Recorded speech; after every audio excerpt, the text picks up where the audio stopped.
25 जून 2009 Los Angeles police department को एक emergency call मिलती है। फोन की दूसरी तरफ से घबराई हुई आवाज आती है, एक आदमी सांस नहीं ले रहा, जल्दी हेल्प भेजिए। शुरुआत में ये कॉल भी बाकी हजारों इमरजेंसी कॉल्स की तरह ही लगती हैं, लेकिन जैसे ही ऑफिसर्स को उस आदमी का नाम बताया जाता है, उनके पैरों तले जमीन खिसक जाती है। वो नाम था माइकल जैक्सन। कुछ ही घंटों में ये खबर जंगल की आग की तरह पूरी दुनिया में फैल जाती है। टीवी चैनल्स अपने रेगुलर प्रोग्राम्स रोक देते हैं। उस दिन ऑनलाइन ट्रैफिक इतना बढ़ गया था कि वेबसाइट्स और न्यूज प्लेटफॉर्म्स स्लो हो गए थे। करोड़ों लोग सदमे में थे। शुरुआती रिपोर्ट्स में उनकी मौत की वजह ड्रग ओवरडोज को बताया गया, लेकिन हकीकत में उनकी मौत के कुछ और भी कारण थे, जिसकी तरफ दुनिया ने कभी गौर ही नहीं किया। एक बच्चा जिसका बचपन उससे बहुत जल्दी छीन लिया गया था, जिसकी इमेज खराब करने में मीडिया और हेटर्स ने सारी हदें पार कर दी, और जिन लोगों ने उसको सराखों पर बिठाया, उन्होंने ही उसको बर्बाद भी कर दिया। ये कहानी है शोहरत की, तन्हाई की, दर्द की, और एक ऐसी लेगेसी की जिसने अपने टैलेंट से किंग ऑफ पॉप का खिताब तो हासिल कर लिया, मगर बेचारा एक सुकून की नींद को तरस गया। ये कहानी है माइकल जैक्सन की। माइकल जैक्सन की कहानी समझने के लिए हमें सबसे पहले उनके बचपन तक नहीं, बल्कि उनके पिता के अधूरे सपने तक जाना होगा। दरअसल माइकल के फादर जो जैक्सन खुद एक म्यूजिशियन बनना चाहते थे। उन्होंने एक रिदम एंड ब्लूज बैंड बनाया था। वो टैलेंटेड थे और सपने भी बहुत बड़े थे, लेकिन सक्सेस कभी उनके हाथ नहीं लगी और जिंदगी ने उन्हें गैरी इंडियाना की स्टील मिल में नौकरी पकड़ा दी। अब लोग अपने अधूरे सपनों को वक्त के साथ भूल जाते हैं। जो ने भी कुछ ऐसा ही किया। वो अपनी नौकरी और पारिवारिक जिंदगी में बिजी हो गए। आगे जाकर उनके 10 बच्चे हुए और माइकल उनमें से 7वें नंबर पे थे। घर छोटा था, रिसोर्सेज भी लिमिटेड थे, प्रिवेसी नाम की तो कोई चीज ही नहीं थी, लेकिन एक चीज इस घर में बहुत ज्यादा थी, और वो था टैलेंट। जो जैक्सन ने इस टैलेंट को उनके बच्चों के अर्ली स्टेजेस में ही नोटिस कर लिया था, लेकिन जब उन्होंने माइकल को परफॉर्म करते देखा तो उनके होश उड़ गए। माइकल की आवाज में नेचुरल सोल था, उनकी रिदम सेंस एक्स्ट्राऑर्डिनरी थी, जैसे वो स्पॉटलाइट के लिए ही पैदा हुए हों। उसी पल जो जैक्सन के सीने में दबा हुआ वो पुराना ख्वाब फिर से जिंदा हो गया, और उनके अंदर से एक आवाज आई, अगर मैं सक्सेसफुल नहीं बन सकता तो मेरे बच्चे बनेंगे। यहीं से शुरू हुई एक एक्स्ट्राऑर्डिनरी कहानी, और साथ ही शुरू हुआ एक ऐसा प्रेशर जिसने एक छोटे से बच्चे का बचपन उससे हमेशा के लिए छीन लिया। जो जैक्सन अपने बच्चों को सिर्फ एक बच्चे की तरह नहीं, बल्कि एक प्रोजेक्ट की तरह देखते थे, और उनकी ट्रेनिंग भी रूथलेस मशीन जैसी होती थी। रोज स्कूल के बाद घंटों तक रिहर्सल चलती थी, हर सुर परफेक्ट, हर डांस स्टेप प्रिसाइज, और अगर गलती होती तो डांट, क्रिटिसिज्म और पिटाई होना तो बहुत नॉर्मल सी बात थी। माइकल बताते थे कि उनके फादर उनको बदसूरत कहते थे और कहते थे कि उनकी नाक बहुत ही खराब है। अब जरा सोच के देखो, एक छोटा सा बच्चा जिसकी एज खिलौनों से खेलने की होती है, जो स्कूल के बाद दोस्तों के साथ मस्ती करना चाहता है, उसको हर गलती पर जज किया जाता था, हर परफॉर्मेंस के साथ उसकी वर्थ जोड़ी जाती थी। धीरे धीरे माइकल को ये समझ आने लगा कि अप्रूवल तभी मिलता है जब परफॉर्मेंस परफेक्ट हो, और शायद यही सोच उनके अंदर जिंदगी भर के लिए बस गई। 1964 में जो जैक्सन एक बैंड बनाते हैं जिसका नाम रखा गया जैक्सन ब्रदर्स। इस बैंड में 3 भाई थे, जैकी, टीटो और जेरेमाइन,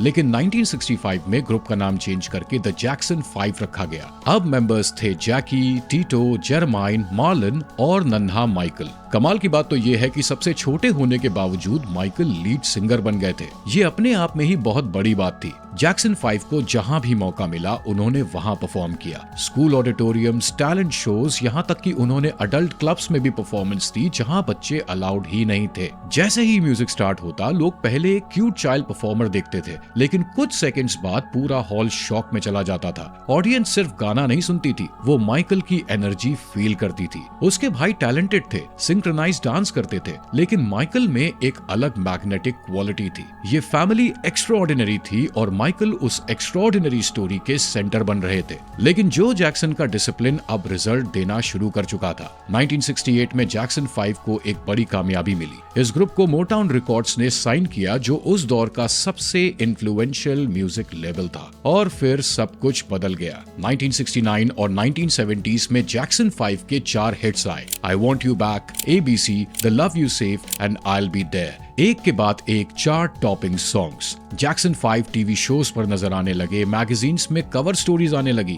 फैंस दीवाने हो गए। लेकिन टीवी शो पे माइकल की स्माइल के पीछे एक थकावट छुपी हुई थी। बाहर से सब ग्लैमरस लग रहा था, एक गिफ्टेड चाइल्ड, एक सपोर्टिव फैमिली, एक राइजिंग करियर, लेकिन रियलिटी अलग थी। लॉन्ग रिहर्सल्स, ट्रैवल, स्कूल का बैलेंस, इन सब में प्राइवेट मोमेंट्स बहुत कम थे और बचपन धीरे धीरे स्टेज लाइट्स के पीछे कहीं छूट रहा था। मोटाउन ने जैक्सन 5 को ग्लोबली स्टार तो बना दिया, लेकिन टाइम के साथ स्पेशली माइकल जैक्सन को फील होने लगा कि लेबल उन्हें क्रिएटिवली कंट्रोल कर रहा है। स्टार्टिंग में मोटाउन सब कुछ डिसाइड करता था, कौन सा सॉन्ग रिलीज होगा, इंटरव्यूज कैसे होंगे, इवन किस टाइप का म्यूजिक बनाना है। अब जब जैक्सन 5 छोटे थे तब ये सिस्टम काम करता था, लेकिन जैसे जैसे माइकल बड़े हुए तो उनके अंदर अपना म्यूजिक लिखने और एक्सपेरिमेंट करने की स्ट्रॉन्ग डिजायर आने लगी। माइकल ने कुछ सॉन्ग्स खुद लिखने की बात भी की, लेकिन उन्हें इम्पोर्टेंस नहीं दी गई। दूसरी तरफ पैसे और रॉयल्टी को लेकर भी टेंशन बढ़ने लगी थी। जैक्सन फैमिली को लगता था कि उनके सक्सेस के कंपैरिजन में उन्हें इनफ क्रिएटिव फ्रीडम और फाइनेंशियल कंट्रोल नहीं मिल रहा। फाइनली 1975 में जैक्सन फैमिली ने मोटाउन को छोड़ने का डिसीजन लिया और एपिक रिकॉर्ड्स ज्वाइन किया। और ये सिर्फ एक बिजनेस स्प्लिट नहीं था, ये माइकल जैक्सन के बचपन वाले कंट्रोल इमेज से निकलकर एक इंडिपेंडेंट आर्टिस्ट बनने की शुरुआत थी। 1975 में जब जैक्सन ब्रदर्स ने एपिक रिकॉर्ड्स ज्वाइन किया, तब पहली बार माइकल और उनके भाइयों को रियल क्रिएटिव फ्रीडम मिलना शुरू हुई। इस दौर में माइकल सॉन्ग राइटिंग और म्यूजिक प्रोडक्शन में डीपली इन्वॉल्व होने लगे, मगर माइकल को तो कुछ और ही बात सता रही थी। दुनिया उन्हें ऑलरेडी फेमस मानती थी, लेकिन बहुत लोग अब भी उन्हें सिर्फ जैक्सन 5 का एक फॉर्मर चाइल्ड स्टार समझते थे। वो साबित करना चाहते थे कि वो सिर्फ एक टैलेंटेड बच्चे नहीं हैं, बल्कि एक सीरियस अडल्ट आर्टिस्ट हैं। इसी भूख से शुरू हुई एल्बम ऑफ द वॉल की कहानी। 1978 में माइकल फिल्म द विज की शूटिंग कर रहे थे। वहीं उनकी मुलाकात हुई लेजेंडरी प्रोड्यूसर क्विंसी जोन्स से। दोनों इंस्टेंटली क्रिएटिवली कनेक्ट कर गए। दोनों ने डिसाइड किया कि अब एक ऐसा एल्बम बनाएंगे जो माइकल को कंप्लीटली रीइन्वेंट करेगा। 1979 में of the wall album release होता है और फिर सब कुछ चेंज होने लगा। Don't stop till you get enough, rock with you, ये सॉन्ग्स हर जगह बजने लगे। एल्बम ह्यूज हिट थी, लेकिन इंटरेस्टिंगली माइकल खुद पूरी तरह से सेटिस्फाइड नहीं थे।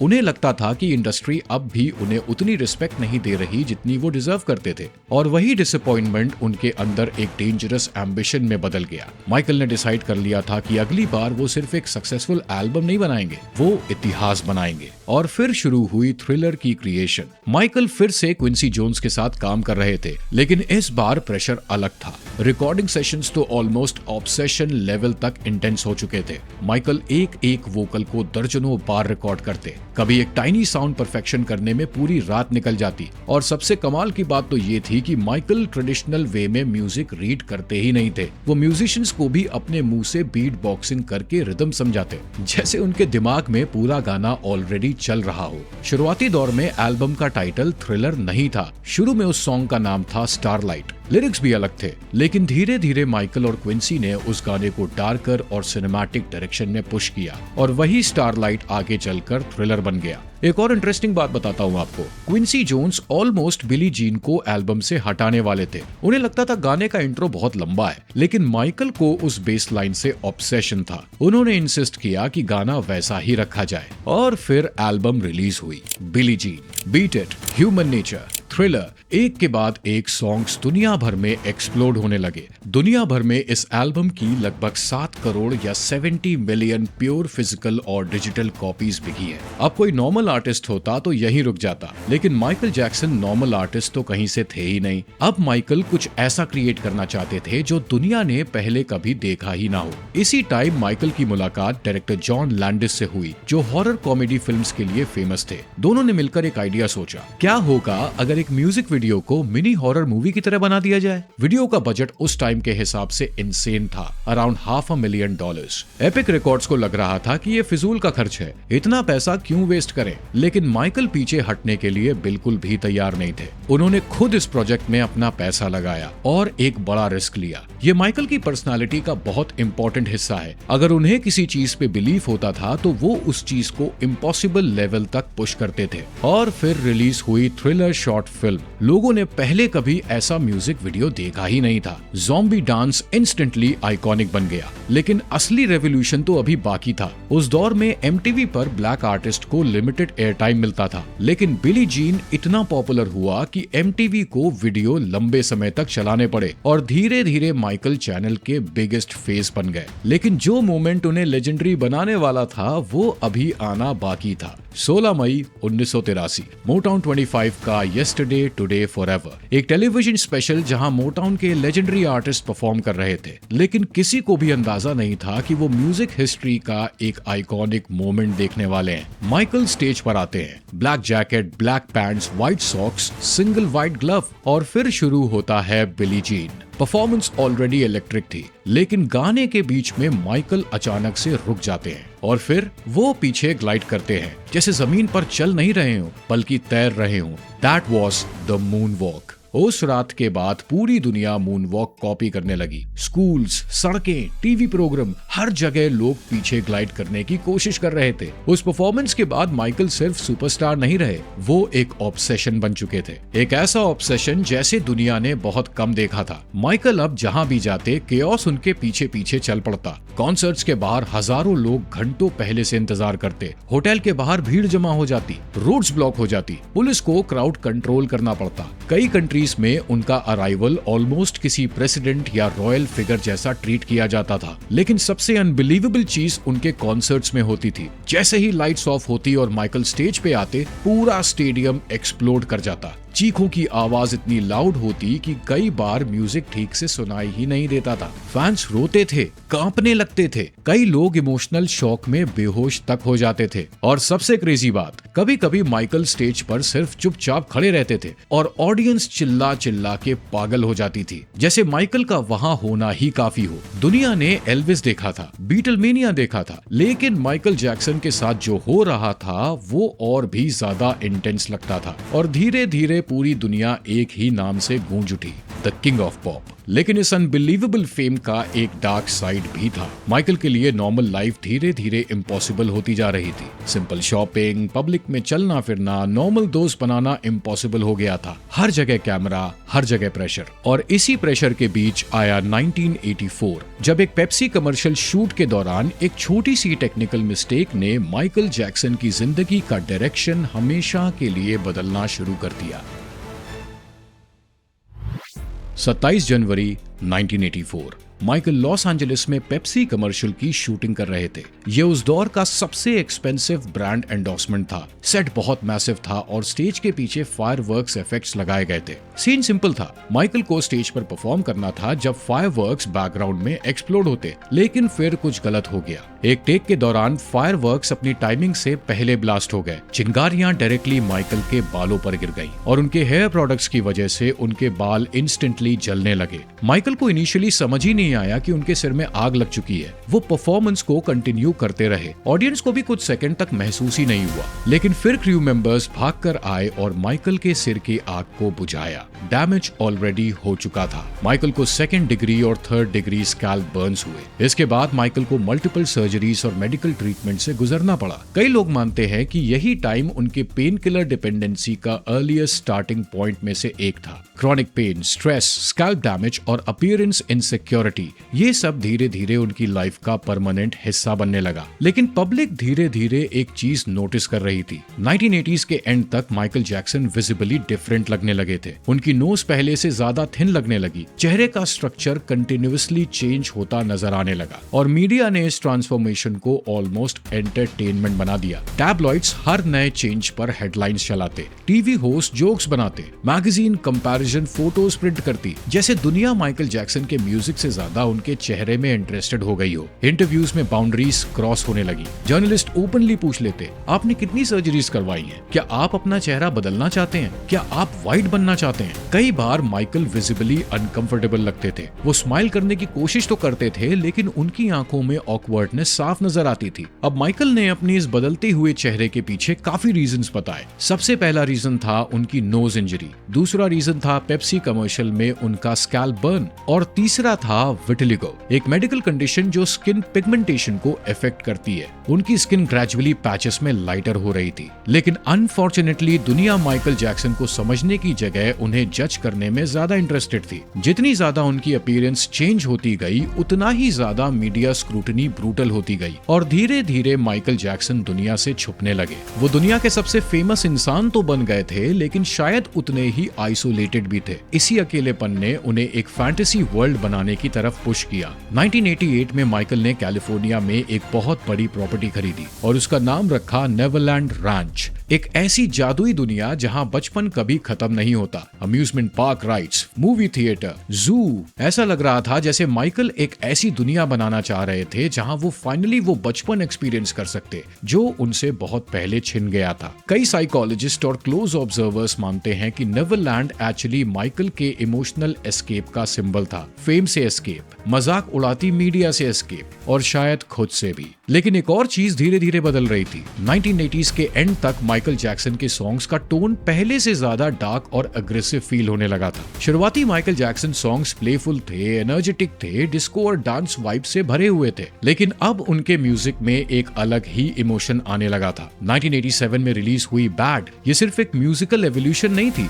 ये इमेज ट्रांसफॉर्मेशन भी था। डार्कर क्लोथ्स, शार्पर एटीट्यूड, ज्यादा अग्रेसिव स्टेज परफॉर्मेंस, जैसे वो दुनिया को प्रूव करना चाहते थे कि वो अब वनरेबल चाइल्ड परफॉर्मर नहीं रहे। फिर आया लीव मी अलोन, एक सॉन्ग जो ऑलमोस्ट डायरेक्टली टैबलॉइड्स और मीडिया ऑब्सेशन पर अटैक जैसा फील होता है। म्यूजिक वीडियो में माइकल मीडिया हेडलाइंस का मजाक उड़ाते नजर आते हैं और धीरे धीरे ये फ्रस्ट्रेशन और इंटेंस होती गई। स्क्रीम सॉन्ग में तो उनका एंगर ऑलमोस्ट एक्सप्लोड होता हुआ फील होता है, जैसे माइकल दुनिया को चीख कर कहना चाहते हो कि मुझे अकेला छोड़ दो। फिर टैबलॉइड जंकी और they don't really care about us, ये सॉन्ग सिर्फ एंटरटेनमेंट नहीं लगते, ये रिएक्शन लगते थे, जैसे उनके अंदर का स्ट्रेस धीरे धीरे उनकी म्यूजिक में लीक होने लगा हो। लेकिन जब माइकल जैक्सन ने अपने म्यूजिक के थ्रू फ्रस्ट्रेशन एक्सप्रेस करना शुरू किया, तब भी दुनिया उन्हें समझने की बजाय उनका मजाक ही उड़ा रही थी। जितना ज्यादा माइकल रिस्पॉन्ड करते गए, मीडिया उतना ही ज्यादा उन्हें कैरिकेचर बनाती गई। कई इंटरव्यूज में माइकल विजिबली डिफेंसिव और इमोशनली एग्जॉस्टेड लगते थे, लेकिन एम्पैथी की जगह टीवी शोज और मैगजीन्स उन मोमेंट्स में भी टीआरपी निचोड़ रही थी। सवाल भी बड़े अतरंगी होते थे,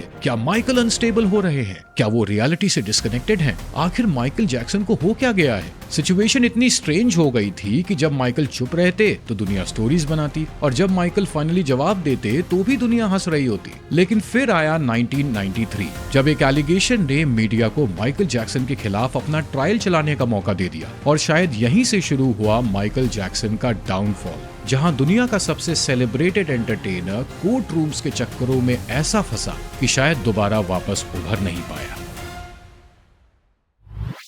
1993 में आई एक ऐसी खबर जिसने पूरी दुनिया को हिला के रख दिया। एक डेंटिस्ट इवान शैंडलर ने एलिगेशंस लगाए कि माइकल ने उनके 13 साल के बेटे का अब्यूज किया था। माइकल ने सारे एलिगेशंस डिनाई किए। दिसंबर 1993 में उन्होंने नेवरलैंड से एक इमोशनल टेलीवाइज स्टेटमेंट दिया। उसमें माइकल विजिबली ब्रोकन लग रहे थे। उन्होंने कहा that I am not guilty. लेकिन मीडिया के लिए ये सिर्फ इन्वेस्टिगेशन नहीं थी, ये एंटरटेनमेंट बन चुका था। हर न्यूज़पेपर फ्रंट पर माइकल थे, हर टीवी डिबेट पे माइकल थे, हर लेट नाइट जोक का टारगेट माइकल ही थे। और धीरे धीरे सिचुएशन इतनी टॉक्सिक हो गई कि कोर्ट रूम शुरू होने से पहले ही पब्लिक ओपिनियन का वर्डिक्ट आना शुरू हो गया। अब इस कंट्रोवर्सी के बीच माइकल का एक और स्टेटमेंट बहुत डिस्कस हुआ। उन्होंने कहा, I am guilty of loving children. Michael का मतलब था कि उनका कनेक्शन बच्चों के साथ इमोशनल इनोसेंस से जुड़ा हुआ था, एक खोए हुए बचपन जैसा। लेकिन मीडिया ने इस लाइन को भी सेंसेशनल हेडलाइन में कन्वर्ट कर दिया।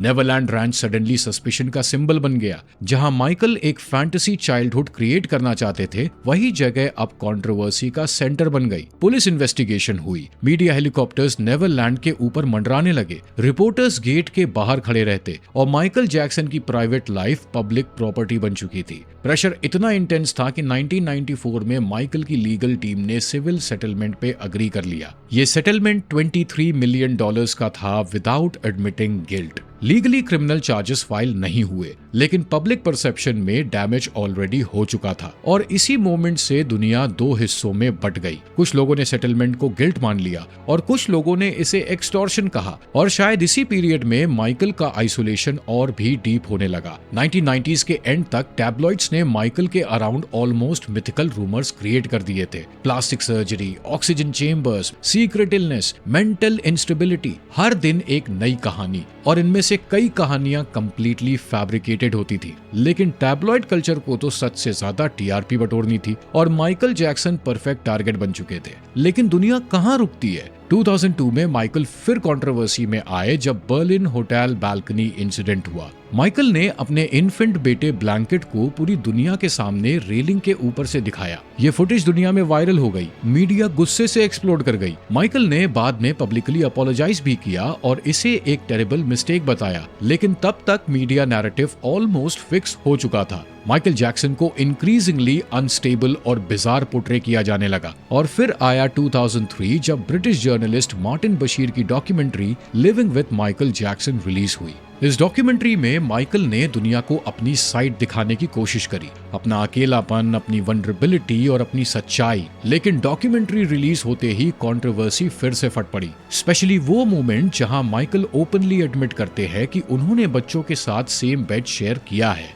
उस स्टेटमेंट में माइकल इंसिस्ट करते हैं that it's a beautiful thing. उनके लिए ये इनोसेंस और ट्रस्ट का सिंबल था, लेकिन पब्लिक और मीडिया के लिए ये स्टेटमेंट हॉरिफाइंग लगने लगा। इस इंसिडेंट के कुछ ही हफ्तों बाद एक 13 साल के लड़के गैल्विन आर्विजो ने माइकल पे अब्यूज के एलिगेशंस फिर से लगा दिए। पुलिस ने नेवरलैंड रैंच पे छापा मारा और फिर 20 नवंबर 2003 को माइकल जैक्सन अरेस्ट कर लिए गए। हथकड़ी पहने माइकल की फुटेज पूरी दुनिया ने देखी। दुनिया का सबसे फेमस एंटरटेनर अब कोर्ट रूम ड्रामा में फंस चुका था। सांता मरिया कोर्ट हाउस के बाहर हर दिन मीडिया सर्कस लगाती। ट्रायल हफ्तों तक चला और फाइनली 13 जून 2005 को वर्डिक्ट आता है। माइकल जैक्सन को इस केस में सारे इल्जामों से बरी कर दिया गया। कई लोगों के लिए ये एक सबूत था कि माइकल इनोसेंट थे, लेकिन प्रॉब्लम तो ये थी कि कोर्ट से क्लीन चिट मिलने के बाद माइकल लीगली फ्री कर दिए गए थे, लेकिन वो पब्लिकली कभी फ्री नहीं हुए। मीडिया ट्रायल्स खत्म हुए ही नहीं और शायद माइकल के अंदर जो डैमेज हो चुका था वो भी कभी फुली हील नहीं हुआ। ट्रायल के बाद माइकल आइसोलेटेड हो गए। वो अमेरिका छोड़कर बहरेन और दूसरी जगहों पर रहने लगे। फाइनेंशियल प्रॉब्लम्स बढ़ने लगी और इसी के साथ माइकल की मेडिकेशन डिपेंडेंसी पहले से इंटेंस होती गई। नेवरलैंड खाली पड़ने लगा। कई क्लोज ऑब्जर्वर्स ने बताया कि माइकल डीपली एग्जॉस्टेड लगते थे, इमोशनली और फिजिकली दोनों तरफ से एग्जॉस्टेड। लेकिन फिर 2009 में एक अनाउंसमेंट ने दुनिया को शॉक कर दिया। माइकल कमबैक करने वाले थे। टूर का नाम रखा गया दिस इज इट। दुनिया को लगा शायद माइकल फाइनली कमबैक करने वाले हैं, लेकिन कैमरे के पीछे रियलिटी बहुत दुखद थी। माइकल सीवियर इंसोम्निया से स्ट्रगल कर रहे थे और रिपोर्टेडली उनकी डिपेंडेंसी स्ट्रॉन्ग मेडिकेशंस पर डेंजरस लेवल तक पहुंच चुकी थी।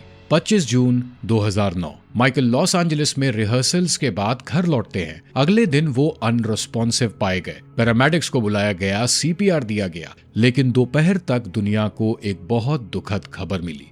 The king of pop was no more. और कुछ पल के लिए जैसे पूरी दुनिया रुक सी गई। फैंस सड़कों पर रो रहे थे, रेडियो स्टेशंस नॉन स्टॉप उनके गाने बजाए जा रहे थे और शायद पहली बार दुनिया माइकल जैक्सन को कंट्रोवर्सी के बिना याद कर रही थी। कोई कोर्ट रूम नहीं, कोई टैबलॉइड्स नहीं, कोई हेडलाइंस नहीं, सिर्फ म्यूजिक, मेमोरीज और एक इंसान जिसने पूरी दुनिया को डांस करना सिखाया, लेकिन शायद जिंदगी में एक पल खुशी का ना जी पाया। रिपोर्ट ने कहा कि cause of death was acute propofol intoxication. Propofol एक बहुत ही तेजी से काम करने वाली जनरल एनेस्थेटिक और सेडेटिव दवा है और आमतौर पर हॉस्पिटल्स में ऑपरेटिंग रूम में यूज होती है जहां पेशेंट्स को सुलाना हो। कैन यू इमेजिन कि वो कितने बुरे इंसोम्निया से गुजर रहे थे। माइकल जैक्सन की डेथ के लिए उनके पर्सनल डॉक्टर कॉनराड मुरे को दोषी ठहराया गया और उन्हें गैर इरादतन हत्या का दोषी पाया गया, जिसमें उनको 4 साल की सजा मिली। लेकिन सवाल यह है कि क्या माइकल जैक्सन को सिर्फ प्रोपोफॉल ने मारा या फिर उनके मौत के पीछे वो सारी चीजें हैं जो सालों से धीरे धीरे उन्हें तोड़ रही थी। एक बचपन जो कभी शायद मिला ही नहीं, एक फेम जो इंसान को इंसान नहीं रहने देता और एक दुनिया जो उनकी पूजा भी करती थी और उनको बर्बाद भी कर दिया। माइकल जैक्सन पूरी जिंदगी स्टेज पर स्पॉटलाइट में रहे, लेकिन शायद अंदर ही अंदर वो हमेशा एक छोटे से बच्चे ही थे जो बस एक्सेप्ट होना चाहता था, जो बस प्यार चाहता था, जो बस एक नॉर्मल जिंदगी चाहता था। और शायद इसीलिए माइकल जैक्सन की कहानी सिर्फ एक सुपरस्टार की कहानी नहीं है, ये एक वार्निंग है कि कभी कभी दुनिया का सबसे फेमस इंसान सबसे ज्यादा अकेला होता है। The king of pop is gone, but the pain behind the legend will never truly disappear. अगर आपने यहाँ तक ये जर्नी देखी तो शायद आपने भी माइकल जैक्सन को सिर्फ एक सुपरस्टार की तरह नहीं बल्कि एक इंसान की तरह देखा होगा। और मैं इस वीडियो के कमेंट सेक्शन में आपकी राय जानना चाहता हूँ कि आपके हिसाब से माइकल जैक्सन विक्टिम थे या विलन। जवाब दिए बिना मत जाना। अगर आपको हमारा काम पसंद आया हो तो इस वीडियो को लाइक करें, माइकल जैक्सन फैंस में शेयर करें और हमें सब्सक्राइब जरूर करें, क्योंकि इस तरह की कहानी मैं आपके लिए लाता रहता हूँ। तो मिलेंगे आपसे अगले वीडियो में, तब तक अपना ख्याल रखें, स्वस्थ रहें, मस्त रहें। This is captain Parshu signing of.